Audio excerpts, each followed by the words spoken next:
This show is Classical Austin. I'm Dianne Donovan.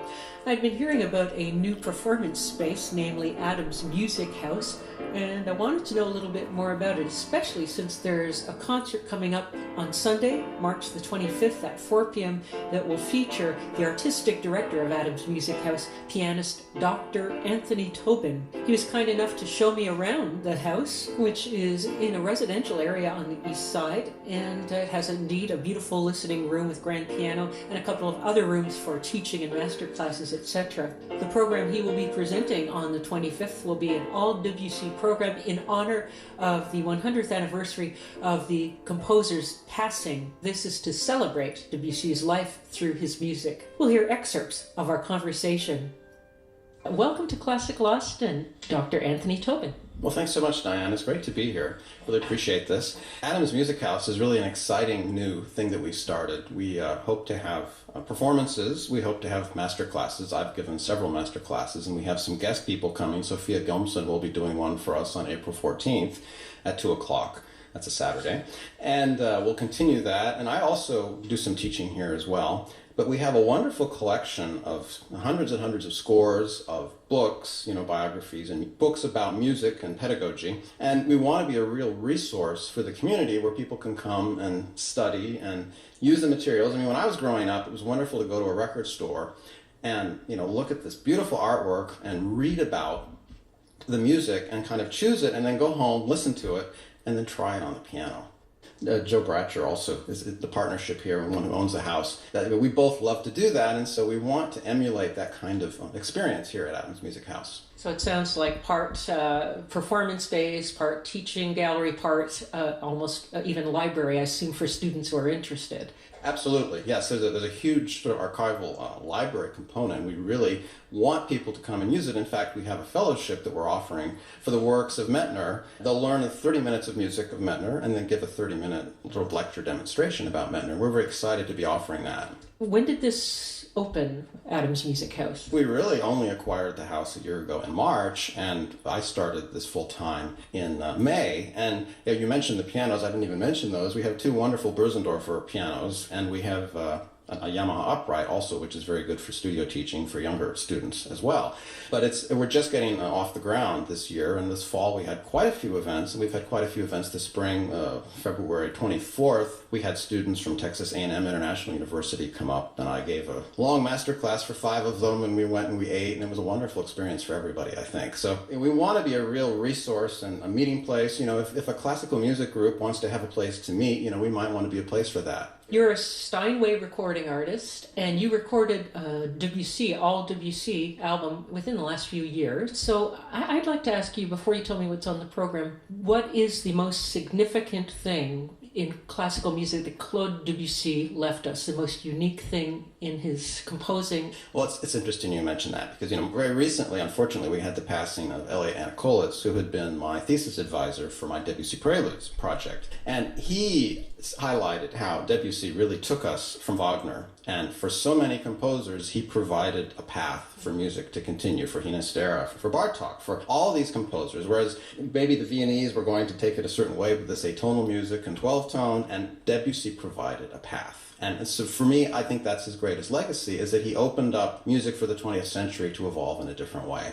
And I think if we look at Book 2 of the Preludes, which is what I'm going to be playing, it's not going to be a long concert. It's, between 35 and 40 minutes. There's 12 preludes. And what I think I'll do is I'll introduce them in groups of 4 so that we kind of get a sense of, this is what this set will be. But it's interesting because he has some that are more along the lines of Clair de Lune or Girl with the Flaxen Hair, which are accessible and actually singable in ringtones, right? Yes. And then he goes to more advanced ones like La Terrasse des Audiences to Clair de Lune, to The Fairies Are Exquisite Dancers, and even Fireworks, where it's not atonal, but it's far more dissonant, far more modal and octatonic, which Eliana Kolis used to love to talk about, as well as whole tone.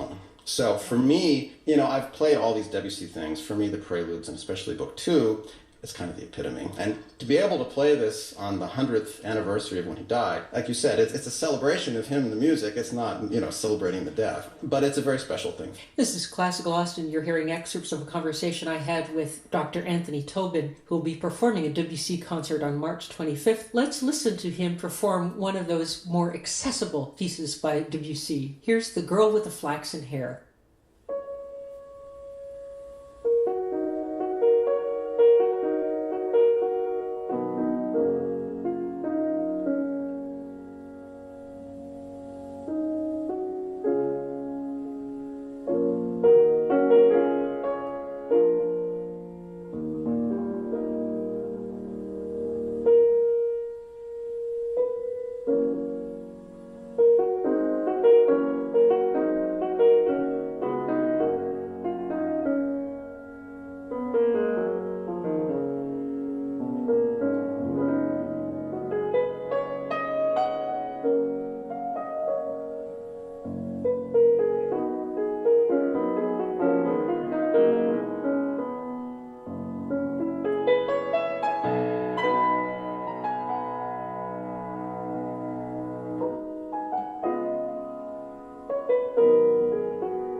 That was Dr. Anthony Tobin performing Claude Debussy's Girl with the Flaxen Hair, and that is one of the works that will be on the upcoming program that will take place on March 25th at 4 p.m. at Adams Music House, located at 6007 Belfast Drive. This show is Classical Austin. I'm Dianne Donovan, and we'll go back to my conversation with Dr. Anthony Tobin all about Debussy and this newish venue. If I'm not mistaken, I read somewhere in your bio that you actually made a movie about Debussy. Tell me about that. Yes. As a matter of fact, Anna Kolitz had a Debussy Congress back in 2006, and I've always been an avid photographer. And I'd recently gotten a video camera, and, in a thesis, you never do what you really want. You're always doing what your committee and your advisor want, and that's okay. That is what it is.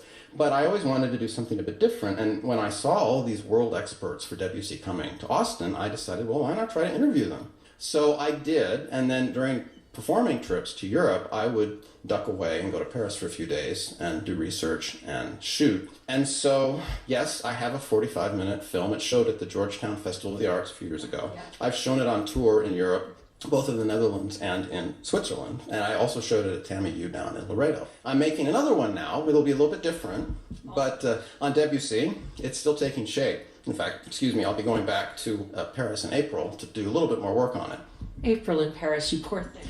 Yeah, I know. I feel very burdened by that. Is there any way the public can have access to said film, the first one? Well, the best way would be to look at the website, debussypiano.com, Debussy piano.com. That's my site about Debussy, and there are links to some of the film. And if somebody wanted to write me, I might be able to figure out a way for them to see it, too. Well, we already heard the gentle side of Debussy. What would you recommend for us to listen to next? Feu d'artifice, Fireworks, is this, sort of everything in the kitchen sink is thrown into that piece, Alternating fast passages and these octatonic passages, arpeggios, glissandos, and so for me it's an interesting genesis in this second book of the Preludes because he starts a bit abstract. He goes through pieces like the Girl with the Flaxen Hair, which actually, by the way, is book one. And then he ends up, right before he does something like the Etudes, the last prelude from book two, Fireworks, is this very abstract piece, which I think is really painting the way.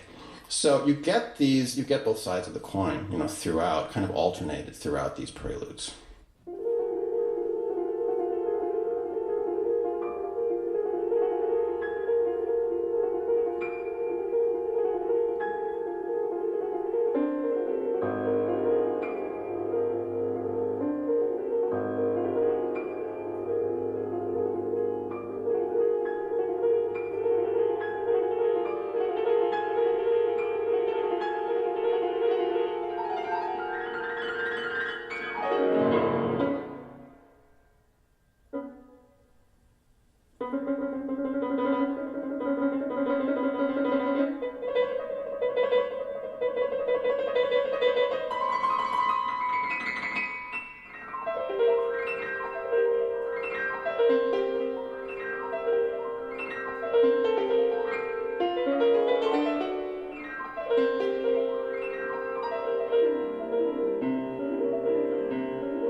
That was Feu d'Artifice by Claude Debussy, performed by Dr. Anthony Tobin. Sometimes he just goes by Tony Tobin on his CD, for instance, an all Debussy CD. And he'll be bringing us an all Debussy concert at Adams Music House on March 25th. I had a chance to actually see the site and meet with him there. I'm Dianne Donovan. The show is Classical Austin. Now back to our conversation.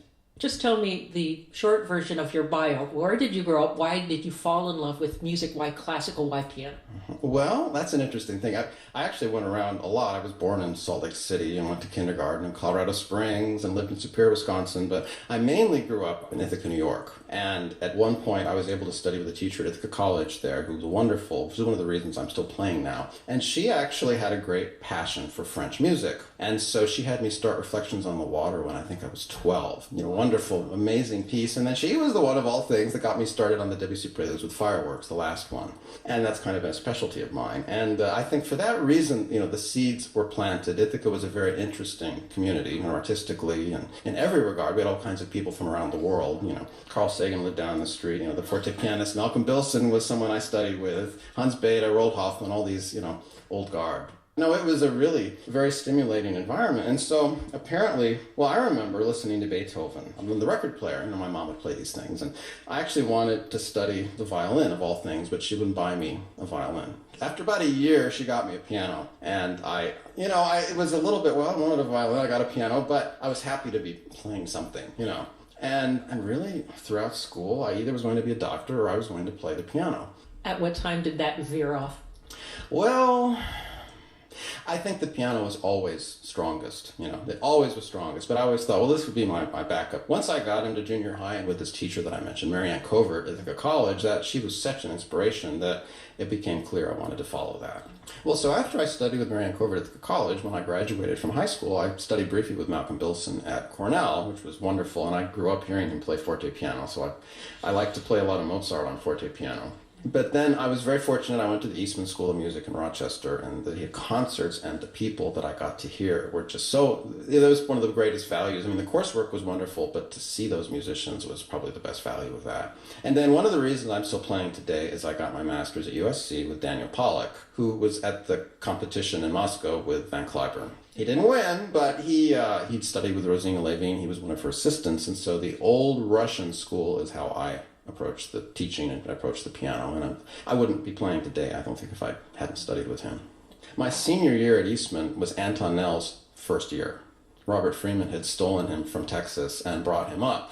And I must say, having the young Anton Nell, we were all younger then, he was a great inspiration for performing, for polishing, for going through the motions of how to end phrases, and that was a great ending for a wonderful time at Eastman.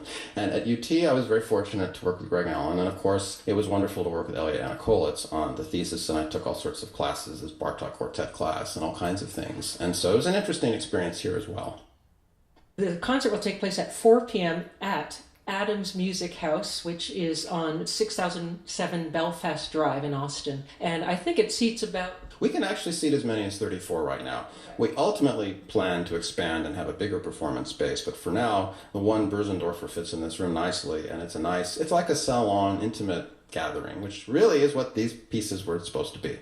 And how can we get tickets ahead of time? It's actually a free event. It would be nice if you RSVP'd to, the email would be Tony, Tony, at adamsmusichouse.org. That would be very helpful. There's parking on the street, and it's south of 290 between Cameron and Berkman in that area, in the Windsor Park neighborhood. Thank you very much for your time today on Classical Austin, Dr. Anthony Tobin. Thank you so much, Diane. I really appreciate this. And thanks to my guests from earlier, Maestro Peter Bay. The Austin Symphony Orchestra performances are on Thursday, March 22nd, and Friday, March 23rd at the Long Center. I want to thank you for listening to Classical Austin. I'm Dianne Donovan, producer, host, and editor, wishing you a beautiful and musical rest of your day.